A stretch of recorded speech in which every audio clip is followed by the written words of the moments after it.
A Flag for Juneteenth by Kim Taylor. A flag for Juneteenth. The scent of vanilla and nutmeg floated through our cabin and landed as a smile on my face. Tea cakes smell so good while they're baking, and I can taste them before I even take my first bite. Tomorrow is June 19th, 1865, my 10th birthday. Mama said that I'm practically a grown-up. Huldah, go to bed now. You have a big day tomorrow. I thought I was dreaming when I heard the loud clippity-clop of heavy horse hooves. Mama and Papa sat up, rubbing their eyes, and worried faces peeked out from cabin windows and doors. Dusty soldiers crowded into a little corner of the Texas plantation where we lived. A man with a beard jumped from his horse and held out a paper for all to see.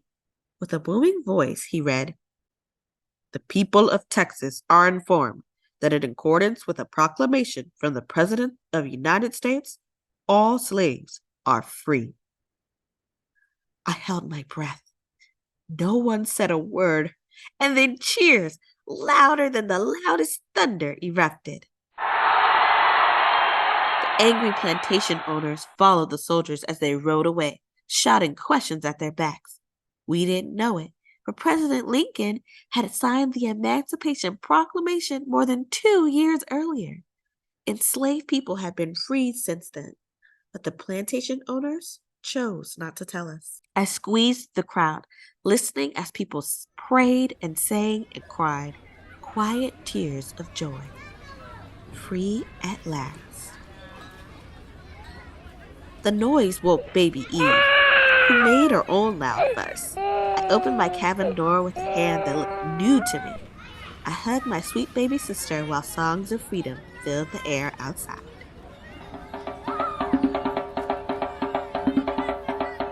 Baby Eve blinked in the bright sunshine. A group of excited women made plans as they slowed freedom flags. Eve and I watched as their hands made quick, perfect stitches. Many looked like patchwork quilts that kept us warm at night. Jacob Menard, the oldest man on the plantation, hobbled to the center of the square. He held his walking stick high in the air, and he said, "Today is a jubilee, a day to celebrate our freedom." Laughing children searched for smooth tree branches to use as flagpoles. Find a stick, not too thin and not too thick. Make a flag for all to see, make a flag for our jubilee. Papa and the other men carved branches with beautiful designs. "Papa, what does that mean?" I asked, pointing. His finger made an outline of the carved out space. "This symbol is called a Fait Use. It means independence and freedom." It was just then I remembered that it was my birthday. "Papa, I'll be back soon." I took the long way into the woods, around the pond, over the pile of smooth stones, and through the tall grass. I found my favorite tree and climbed until I could see the horizon. I felt hopeful and very grown up.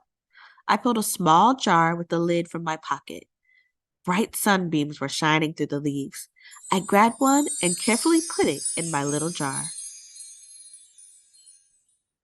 When I made it back to the plantation, Mama was waiting for me. "Huldah, where have you been? It's time to start your birthday celebration." I showed her my little jar of light and explained I had captured a sunbeam. "Huldah, put on your beautiful dress and meet me outside.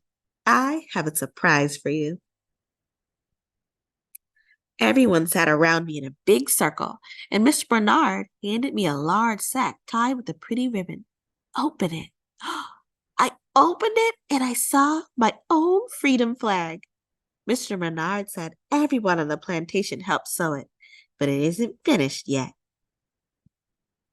My flag was a patchwork of soft yellow and green with a purple stripe across the middle. "Huldah, this white star represents our right to freedom. Please sew it onto your flag. She handed me a needle and my little jar. I placed the star so that it rose from the purple stripe like a sunrise. I sewed in the bright sunbeam so that it could help guide me wherever I might take it. That night, our neighbors returned to their cabins. Mama and Papa whispered to me that they had planned something special just for us. We held hands as we walked into the woods. Mama and Papa hugged me. Happy birthday, Huldah! Happy Jubilee Day! We looked up at the moonlit sky as the tall trees smiled down at us. Mama and Papa wrapped baby Eve in my beautiful flag.